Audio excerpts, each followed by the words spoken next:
तुम्हें कुछ जानकारी मिलेगी। बताया था ना? सभी बच्चे तैयार हैं? तो मैं चाहूंगी कि 4-5 बच्चे पहले आए और आके इस TLM को देखें। अनुपम, अरे जाओ, 4-5 बच्चे आ जाओ। 5 बच्चे आओ, आओ, आओ, 5 बच्चे आओ, आओ, आओ बेटा, एक और बच्चा आओ। तुम लोग पहले TLM देखो।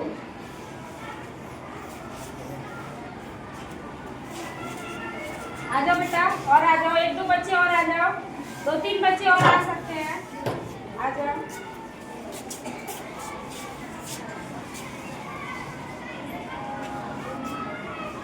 खूब अच्छे से TLM को देख लो, उसके बाद सवाल पूछा जाएगा तुमसे, ठीक है?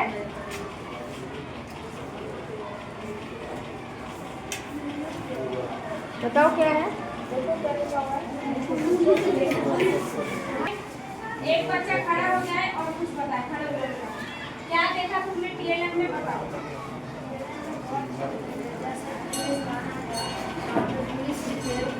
और मोदी का घर था जिसमें कच्चा हुआ था, उस पर घर होने हुआ बिछाया हुआ था। वहाँ पे एक अस्पताल भी था जो बहुत अच्छा था, और वहाँ पे पंचायत के मुखिया और वहाँ नाम और सदस्य भी रहते थे। वहाँ किसान अपने गायों के साथ घर चला रहा था, और रोड था, वहाँ पे गाड़ियाँ लगी थी, वहाँ पे पूरा स्टॉप, जेब्रा क्रॉसिंग और बिजली लगे थे। चलिए जोरदार ताली बजाइए। एक लड़की बताएगी, कौन लड़की बताएगी? खड़े हो जाओ। अनुपम बताना चाहोगी? खड़े हो जाओ। वहाँ पे एक अच्छा घर था, स्टेट बैंक था, पुलिस स्टेशन था, वहाँ की गाड़ियाँ चल रही थी, एक किसान बैल चला रहा था, और वहाँ पे स्कूल था।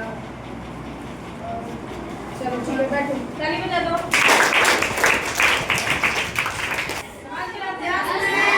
अब हम एक समाज में रहते हैं, तो समाज में एक ही लोग नहीं ना रहते हैं, बहुत सारे लोग मिलते हैं, लोगों से मिलकर एक समाज बनता है। अब समाज में रह रहे हैं हम, तो हमें खाना भी जरूरी है, पैसा भी जरूरी है, रहना भी जरूरी है, घर भी जरूरी है, सब कुछ जरूरी है ना? जीवन को चलाने के लिए जो हमारे दैनिक जीवन में जो जरूरी चीजें हैं, उसके लिए विभिन्न प्रकार की संस्थाएं होती है। जैसे हमारे बैंक होते हैं, बैंक होती है ना? बैंक में क्या करने जाते हैं? पैसा निकालने। बैंक में ATM होता है, खाता खुलवाना हो तो हम बैंक में जाते हैं। अगर हमारे पास बहुत सारा पैसा हो तो उसको हमें सेव करना हो तो कहाँ जाते हैं? जाते हैं। अगर हम 10,000 रुपया पॉकेट में रख रहे हैं और हम रास्ते पे चल रहे हैं और पॉकेट से हमारे पैसा चोरी हो जाए तो क्या वो मिलेगा? नहीं। लेकिन वही पैसा अगर हम बैंक में रखेंगे तो पैसा हमारा सेफ रहेगा, और उसमें हमें ब्याज भी सरकार हमें देगी। आप सभी जानते हैं? ठीक है। उसके बाद आपने देखा कि हमारे समाज में स्कूल भी होते हैं। स्कूल होते हैं ना? आप सभी लोग स्कूल पढ़ने आते हो? स्कूल में शिक्षक होते हैं, बच्चे होते हैं ना? सभी को पता है कि शिक्षक का क्या काम होता है? बच्चों को पढ़ाना। और बच्चों का क्या काम होता है?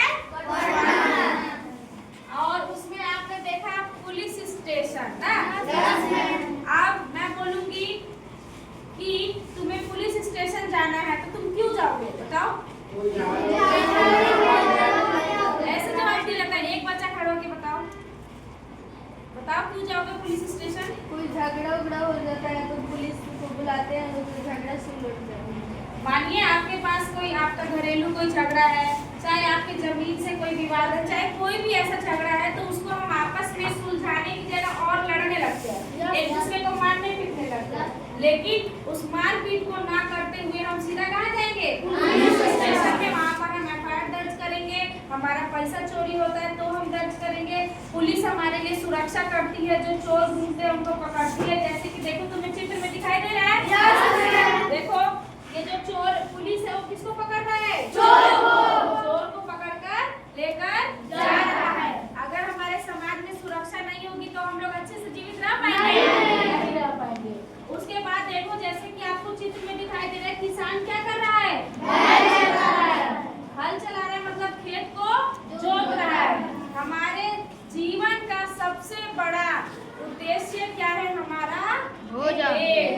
भोजन।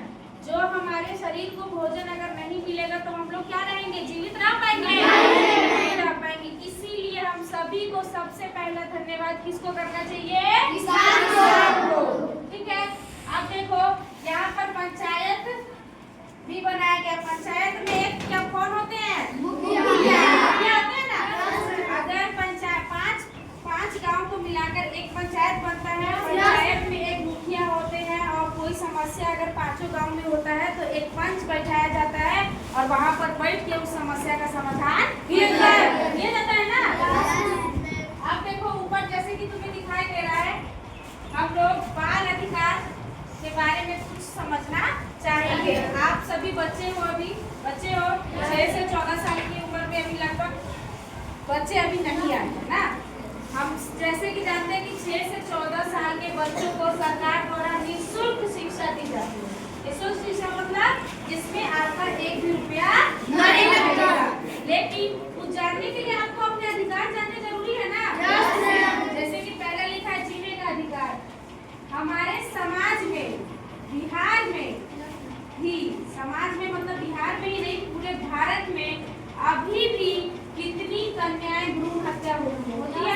मतलब लोग लिंग जांच करवा लेते हैं, अगर पेट में लड़की होती है तो उसे मार दिया जाता है, लेकिन क्या उसको जीने का अधिकार नहीं है? तो हमें इस चीज से अवगत होना चाहिए कि लड़का लड़की सब बराबर है और सभी को जीने का अधिकार है। सरकार द्वारा लड़का लड़की दोनों को समान का दर्जा दिया गया है। दूसरा अधिकार है हमारा विकास का अधिकार। और विकास का अधिकार में ऐसा तो नहीं कि तुम्हारा जन्म हो गया और तुम खा रहे हो घर में, बस मम्मी पापा खिला रहे, बस हो गया, विकास हो गया, ऐसा नहीं। तुम्हें वो स्कूल भेजेंगे पढ़ने के लिए, तुम्हारा विकास करेंगे, तुम स्कूल में पढ़ोगे, तुम्हारे मेंटली डेवलपमेंट होगा, खेल कूद करोगे, फिजिकली डेवलपमेंट होगा, शारीरिक विकास होगा ना।